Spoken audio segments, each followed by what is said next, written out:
안녕하세요. 그냥요입니다. 여러분 기뻐해 주십시오. 저희가 이제 오늘 촬영하는 이 그냥요가 무려 100번째 그냥요가 되겠습니다. 작년부터 계속해서 이 칠판에다가 열심히 쓰고 지우고 막 생각하고 고민하고 했던 흔적이 100개나 남아있다니 정말 감개무량한데요. 오늘은 그런 의미에서 100번째니까 더 중요한 이야기를 해보도록 하겠습니다. 제목을 이렇게 정하면 어떨까 싶어요. AI를 먹는 자, 우주를 지배한다. 누가 과연 그 주인공이 될 것인가? 이 질문에 대한 대답을 하기 위해서는 최근에 있었던 일련의 사건 중에서 샘 알트만이랑 일론 머스크의 대결 구도를 가지고 우리가 이야기를 해볼 수 있을 것 같아요. 이야기는 2015년까지 가야 됩니다. 2015년에 무슨 일이 있었냐면요. 샘 알트만과 일론 머스크가 힘을 합쳐서 오픈 AI를 공동 창업합니다. 잘해보자. 우리 야 AI를 만드는 데 있잖아. 인류를 위해서 잘 써보자. 이런 이제 생각을 한 거죠. 그리고 나서 2018년이었죠. 2018년에는 일론 머스크가 오픈 AI를 탈퇴합니다. 이유는 뭐냐면은 잠깐만 샘 알트만이 자꾸 이거를 오픈 AI에서 영리를 추구하네. 얘 이거 안 되겠네. 이렇게 하면서 그냥 난 안 해. 그러면서 이제 나가버렸어요. 그리고 나서 2023년 11월에는요. 여러분 기억하시는지 모르겠지만 샘 알트만이 오픈AI 이사회에서 너 쫓아내버림을 당합니다. 너 나가! 이렇게 돼버린 거죠. 이유가 재밌는데요.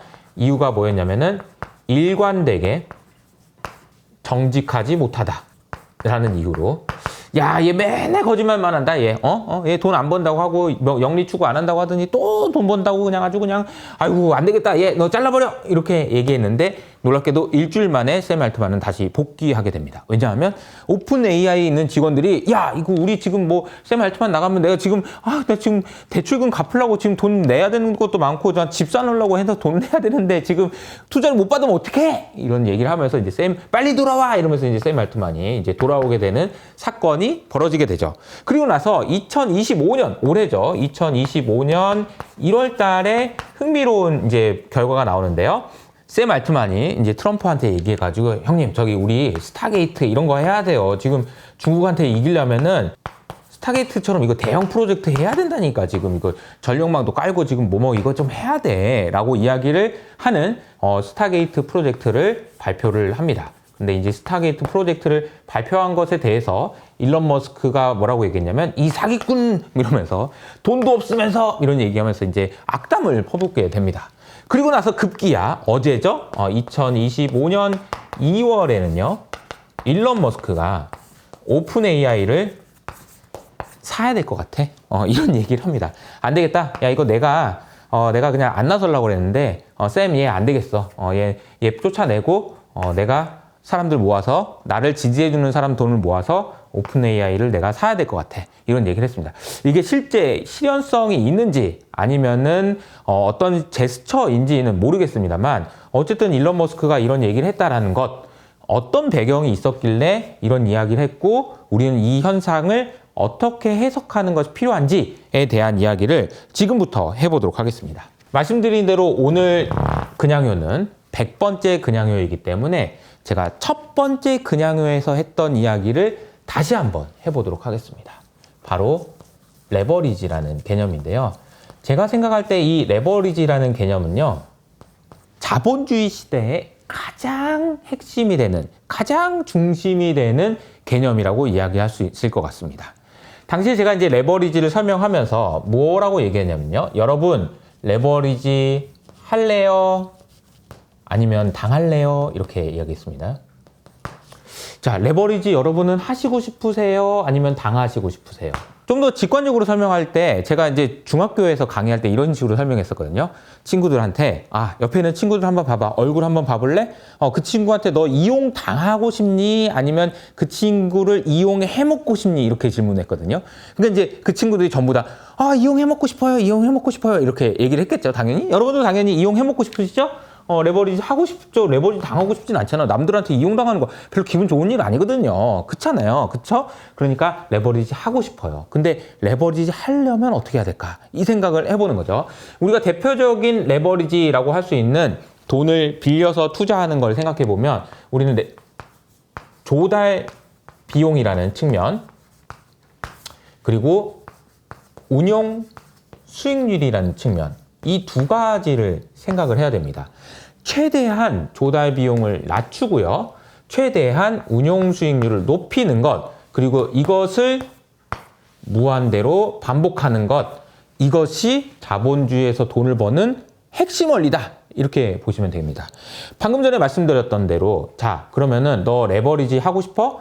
옆에 있는 친구 이용해 먹고 싶어? 그럼 어떻게 해야 돼? 라고 제가 질문을 했어요. 그러니까 친구들이 뭐라고 대답했냐면 저기 뭐 얘한테 맛있는 거 사줘야 될 것 같아요. 아니면은 얘를 좀 속여가지고 나한테 이용 당하게 해야 될 것 같아요. 내가 이용해 먹어야 되니까 이런 이제 대답들을 했었거든요. 근데 이제 제가 질문을 좀 바꿔봤어요.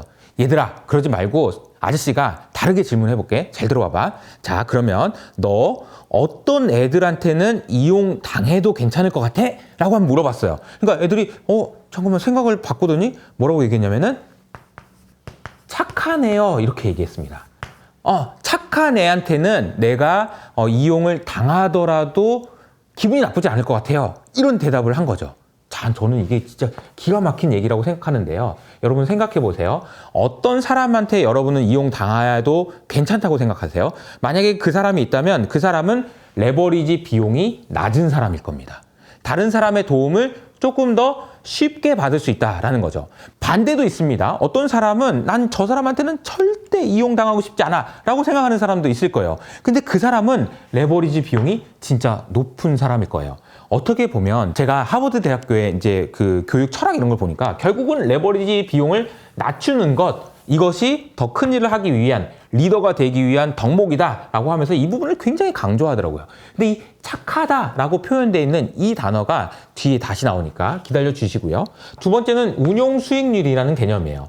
첫 번째 조달 비용이라는 건요. 어떤 사람의 도움을 받는다라는 거는 직원을 채용한다? 직원 월급 줘야 되는 거죠. 이거는 확정인 거죠.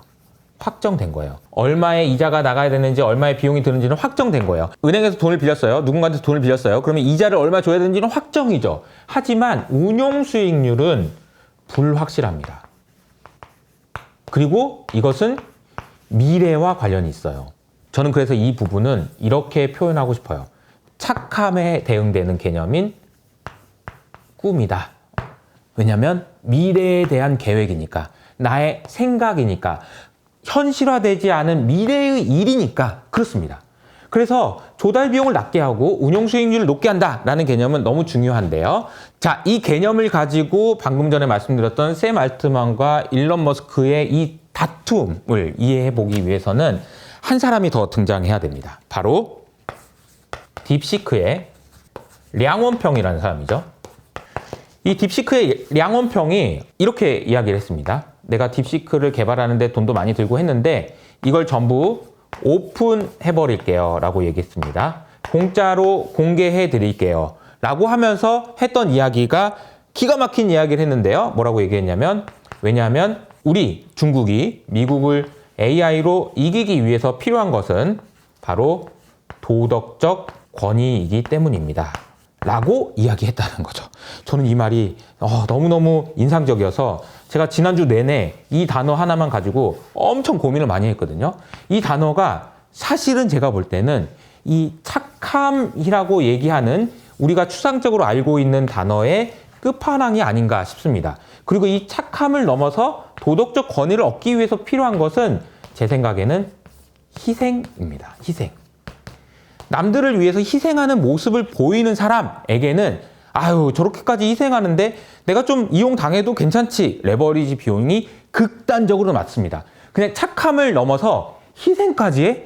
그러면 내가 저 사람한테는 좀 해주고 싶다 라는 마음이 든다는 거죠. 그래서 제 생각에는 이 샘 알트만과 일론 머스크 그리고 량원평 같은 이 사람들은 앞으로 희생에 대한 이야기를 많이 할 겁니다. 또 한 가지 꿈에 대해서는 어떤가요? 꿈에 대해서는 두말할 필요가 없죠. 일론 머스크는 화성에 가겠다는 얘기를 하고 있고요. 샘 알트만은 AGI를 개발해서 내가 엄청나게 큰 일을 벌이겠다 이런 얘기를 하고 있고요. 다 이제 꿈에 대한 이야기입니다. 이걸 얼마나 현실화시키는 것을 보여주는지에 따라서 사람들이 믿고 안 믿고가 결정될 텐데 이건 꿈에 대한 이야기라는 거죠.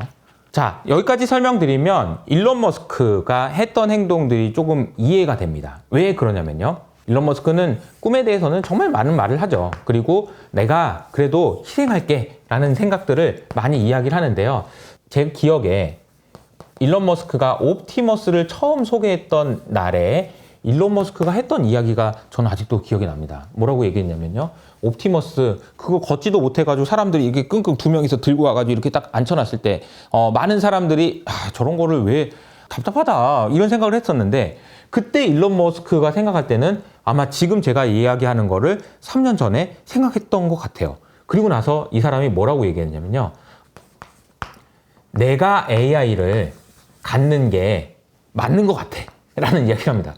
안 물어봤어 형. 안 물어봤어. 뭘 그런 얘기까지 해. 라는 생각이 저는 들어가지고 이때 이 사람이 왜 이런 말을 하지? 저는 이해가 안 됐거든요. 근데 이런 말을 하는 거죠.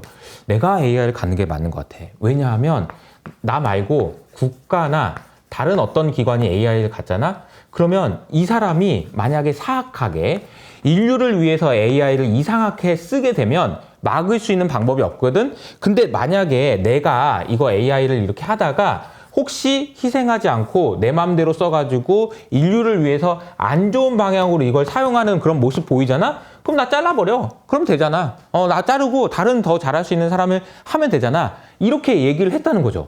그래서 저는 좀 이해가 안 됐었어요. 근데 지금 생각해보면 이해가 됩니다. 왜 그런지 좀 설명드릴게요. 여러분 잘 아시는 것처럼 2008년 금융위기 이후로 우리는 모바일 혁명이라는 거를 겪었습니다.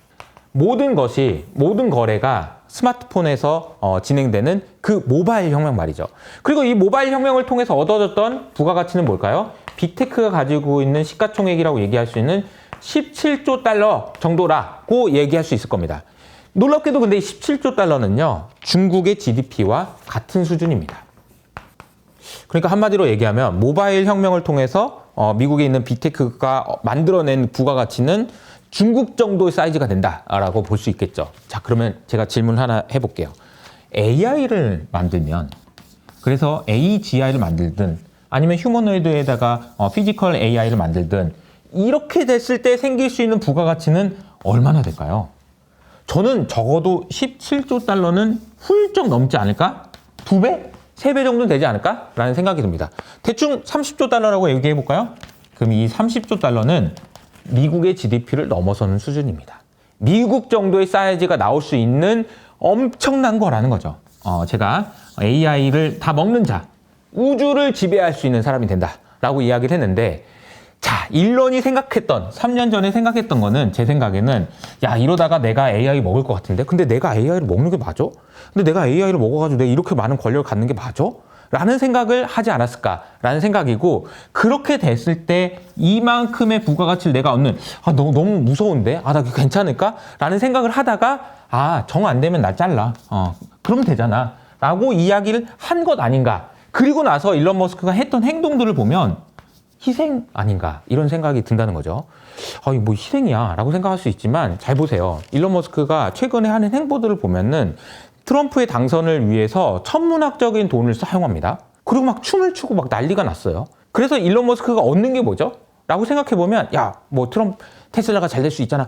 근데 잘 생각해보시면 이번에 또 일론 머스크는 슈퍼볼 광고에 엄청나게 돈을 쓰면서 뭘 하냐면요. 테슬라를 광고하는 것이 아니고 오히려 미국 정부가 얼마나 비효율적으로 돈을 쓰고 있는지 아세요? 라는 것을 광고하고 있습니다. 이건 누가 봐도 희생하고 있는 거다 라고 볼 수 있다는 거죠. 그리고 그 희생은 분명히 AI를 다 먹을 건데, 내가 다 먹을 건데 나 그냥 다 먹어도 되겠어? 내가 이렇게 희생하고 있는데 괜찮아? 나한테 이용당해도 괜찮을 것 같아? 라는 질문을 하고 있는 거다 라는 거죠. 일론 머스크의 꿈은 3가지입니다. 첫 번째는 이 세상을, 이 지구를 지속가능 에너지로 돌아갈 수 있는 세상을 만드는 것이었어요.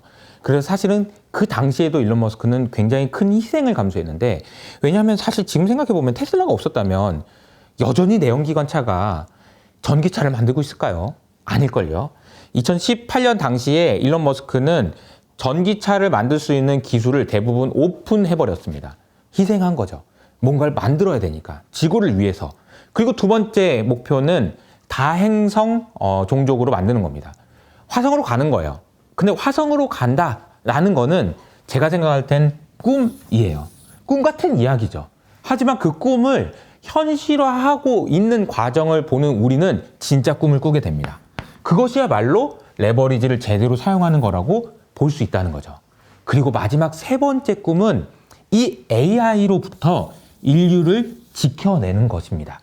일론 머스크의 세 가지 꿈이 진짜인지 아닌지는 지켜봐야 되겠지만 제가 본 일론 머스크는 아마 이 꿈을 위해서 앞으로도 더 많이 희생할 거라고 봅니다.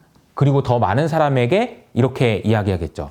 내가 AI로 짱 먹어도 되니? 내가 우주 대통령이 돼도 되겠니? 내가 앞으로도 희생할게. 라는 이야기를 하지 않을까라고 생각합니다. 오늘은 그냥 요 100회 특집으로 이럴 때 얘기했던 레버리지라는 관점에서 지금 AI 판을 어떻게 이해해야 되는지에 대한 이야기를 해봤는데 글쎄요, 들으시는 분들에 따라서 너무 과장한다라고 생각하시는 분도 있고 너무 일론을 좋아하는 거 아니냐 이렇게 생각하시는 분도 있을 텐데 여러분들의 생각을 자유롭게 댓글로 남겨주셔도 좋을 것 같습니다.